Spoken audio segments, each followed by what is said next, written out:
Central bank of ઇન્ડિયાના સ્થાપના દિવસના અવસરે ગાંધીનગરમાં એક વિશેષ કાર્યક્રમનું આયોજન કરવામાં આવ્યું હતું।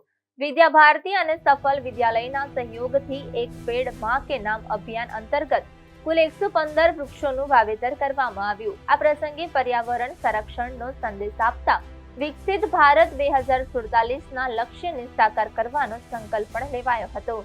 અમદાવાદની 7th ડે સ્કૂલમાં બનેલી ઘટનાને લઈ શિક્ષણ મંત્રી પ્રદ્યુમન વાજાએ નિવેદન આપ્યું હતું। તેમણે જણાવ્યું કે આ ઘટનાની તપાસ દરમિયાન અનેક પ્રકારની ગેરરીતિ અને અનિયમિતતાઓ સામે આવી હતી।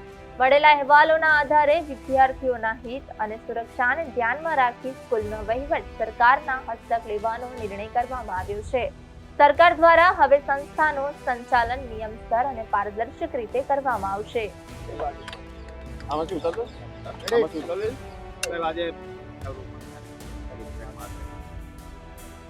આજે સેન્ટ્રલ બેંક ઓફ ઇન્ડિયાના 115મા સ્થાપના દિવસ નિમિત્તે મારા સાથી મંત્રી રીવાબા જાડેજાની સાથે આજે વિદ્યા ભારતી ગુજરાત પ્રદેશ અને સફલ વિદ્યાલયના સહયોગથી આ સફલ વિદ્યાલયના માતા સરસ્વતીના પટાંગણમાં એક પેડ માં કે નામ જે દેશના વડાપ્રધાન નરેન્દ્રભાઈ મોદી સાહેબે આહવાન આપ્યું છે તે અંતર્ગત 115 વૃક્ષ વાવવાનો આજનો કાર્યક્રમ હતો।